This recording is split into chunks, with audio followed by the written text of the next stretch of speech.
हरे कृष्णा। जय महाकाली, जय काल भैरव, जय कुलदेवी, जय प्रत्यंगिरा।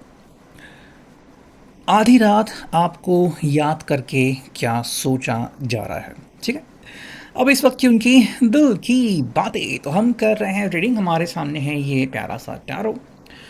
डायरेक्टली करते हैं रीडिंग की शुरुआत। ठीक है।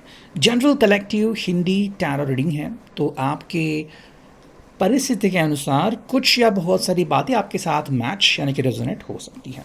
ठीक है, चलो करते हैं रीडिंग की शुरुआत। और ये हमने लिया है टैरो, करते हैं इसको shuffle and here we go. Okay, देखते हैं आज हमें क्या कार्ड्स मिलते हैं and what understanding do we get from this. ठीक है, चलो। तो ये हमने लिए हैं कार्ड्स।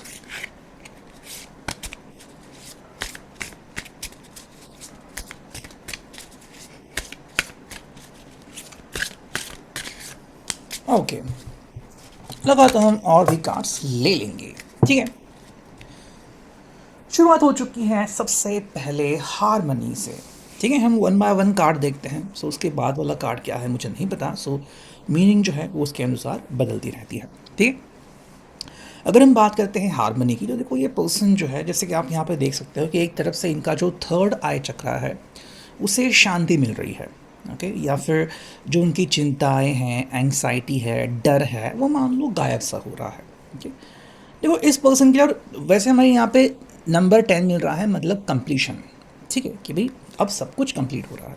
देखो इस पर्सन के लिए ना ये एक तरह का जुनून बन गया है कि भाई मेरे साथ अच्छा होना चाहिए।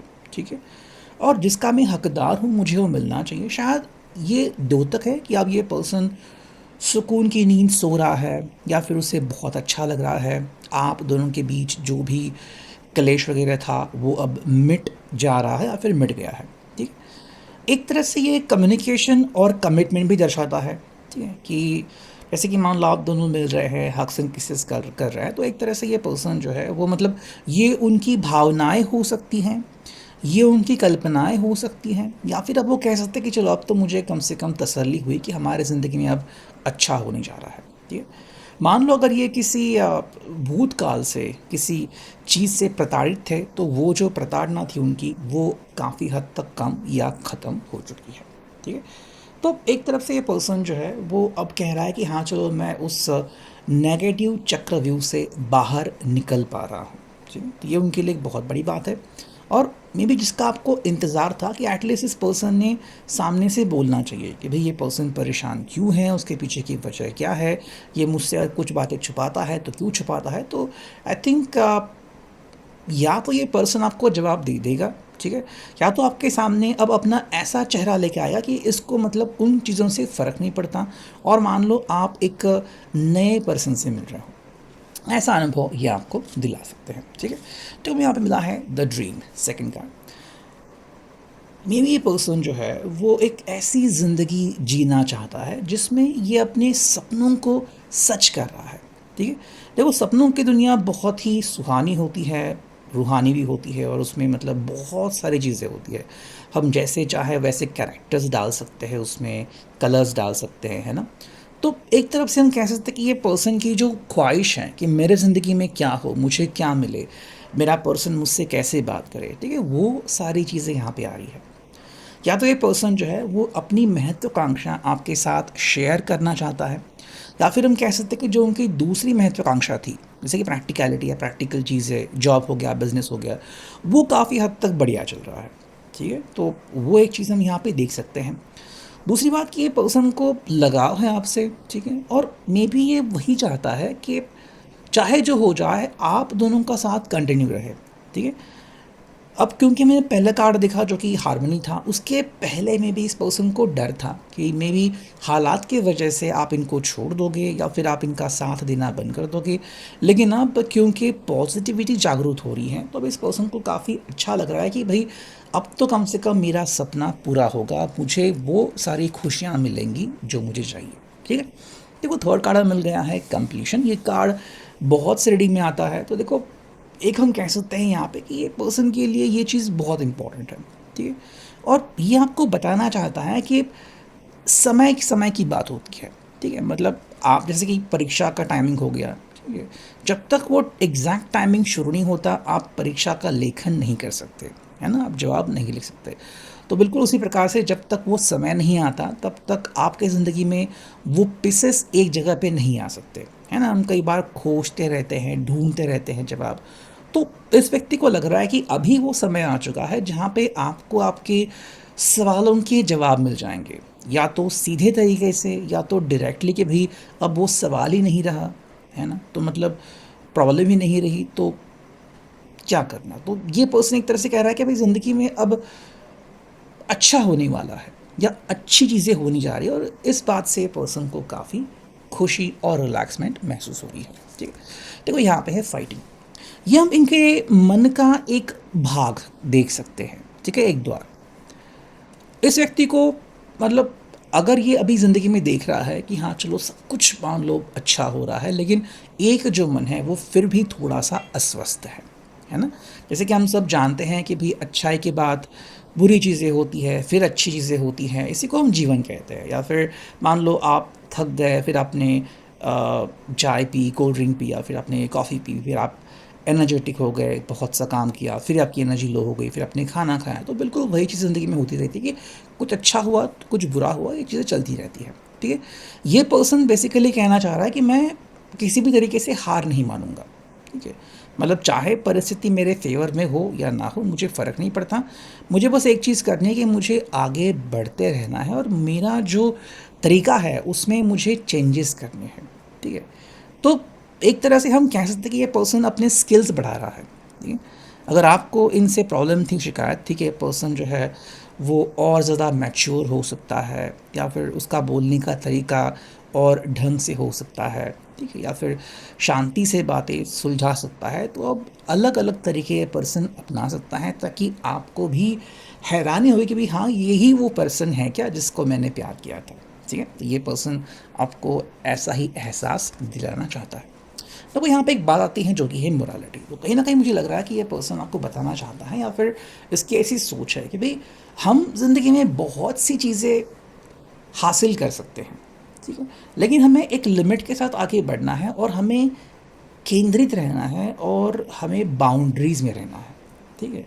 तो ये पर्सन आपको कह रहा है कि भई अगर शॉर्ट सक्सेस मिल रहा है, तो हमें शॉर्ट सक्सेस नहीं चाहिए, ठीक है? ये लॉन्ग टर्म गोल्स के लिए देख रहे हैं और इनके लिए इनके सिद्धांत सर्वोपरि हैं, ठीक है? मतलब हाँ, प्यार होता है लेकिन प्यार का मतलब ये नहीं कि कोई किसी का फ़ायदा उठाए, ठीक है? तो एक तरफ से ये आपको तसल्ली देना चाहते हैं कि जो भी मतलब अच्छे लोग हैं, जिनके साथ आप कनेक्टेड हो और जिनके लिए ये रीडिंग जारी है, वो आपको कह सकते हैं कि भई मैं एक दायरे में रहकर ही आगे बढ़ना चाहता हूँ। इससे क्या होगा कि इससे आपकी भी गरिमा रखी जाएगी और ये पर्सन भी ज़िंदगी में खुश और समाधानी रहेगा, ठीक है? वो बस वही कह रहा है कि हमारे गरिमा को किसी भी तरीके से चोट नहीं पहुँचनी चाहिए, ठीक है? हम जो हैं, वो हैं and that's it and we are proud of it, ठीक? देखो हमें यहाँ पे मिला है थंडरबोल्ट। एक तरह से ये पर्सन आपको कहना चाहता है या फिर कह रहा है कि भई ज़िंदगी में ऐसी बहुत सी बातें होती हैं जब हम जज्बाती होते हैं या फिर हमारे ऊपर जज्बात हावी होते हैं, हम कुछ बोल देते हैं, कुछ कर देते हैं, ठीक है? तो अगर आप ऐसे किसी व्यक्ति के साथ डील कर रहे हो जहाँ पे पहले ही ऐसे कुछ बातें हो रही हैं या फिर हो चुकी हैं और भी आसार है ऐसी बातें होने की, तो देखो इस पर्सन का एक साफ निवेदन है कि अगर आपने कुछ ऐसा कहा है जिससे मेरे मन को चोट लगी, तो मुझे उससे उभरने में समय लगने वाला है। वैसे ही अगर इस पर्सन ने आपसे कुछ कहा था या फिज़िकल अब्यूज़ किया था, तो आपको भी इनसे परेशानी होगी और आप भी अपना समय लोगे। यही बात ये पर्सन आपसे कह रहा है जिसमें कोई बुराई नहीं है, ठीक है?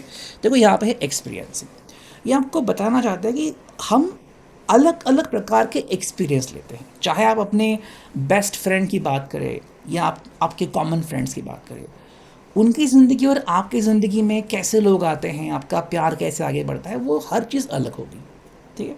तो अगर आपकी ज़िंदगी में पहले ही मतलब अच्छी बातें हुई हैं या फिर कुछ तूफ़ानी बातें हुई हैं, तो ये कह रहे हैं कि भई एक तरह का अनुभव है जो हमने लिया है और जो हमें मिल रहा है। हो सकता है कि ये बात कौन मैच्योर ज़्यादा है और कौन इमैच्योर। जैसे कि मान लो ये पर्सन जो है शायद उसके रिश्ते बहुत सारे हो गए होंगे या फिर उसने बहुत सारे लोगों को डेट किया होगा, लेकिन अगर आप इनकी तरफ देखते हो और अगर ये आपको मैच्योर दिखा कि ये पर्सन अच्छे से बात कर रहा है, मुझे समझ रहा है, तो मतलब ये चीज़ काफ़ी अंडरस्टैंडिंग है कि आपको अनुभव मिला और आपने उस अनुभव को ज़िंदगी में लाना सही समझा, उचित समझा। ठीक है। नेक्स्ट हमें जो कार्ड यहाँ पे मिला है, और आई थिंक ये फाइनल कार्ड है, जो कि है एक्सपीरियंस। ओके, तो देखो यहाँ पे है एक्सपीरियंसिंग और आगे हमें मिला है एक्सपीरियंसिंग। तो कह सकते कि ये पर्सन कह रहा है कि भाई आप ज़िंदगी में हमें और भी ऐसे कई सारे मौके आएंगे। ठीक है, तो ये आपको एक फैक्ट बता रहे हैं कि हमें सीखना बंद नहीं करना है। ठीक है, जैसे कि मान लो आपसे किसी ने बदतमीज़ी की और फिर भी आप शांत रहे, तो ये एक अनुभव हो गया। ऐसे बहुत से अनुभव आ सकते हैं। ठीक है, लेकिन उस वक्त क्या करना है क्या नहीं करना, वो परिस्थिति के अनुसार बदलता जाएगा। मे बी आपने पहले रिएक्ट नहीं किया, लेकिन इस बार शायद आप रिएक्ट करोगे और आपको अच्छा भी महसूस होगा। तो ये पर्सन आपको क्लियरली एक अंदेशा दे रहा है कि एवरीथिंग विल बी फाइन, हमें चिंता करने की ज़रूरत नहीं है। हमें बस जो यूनिवर्सल प्लान है या फिर हमारी किस्मत है उसके ऊपर भरोसा रखना है और आगे बढ़ना है।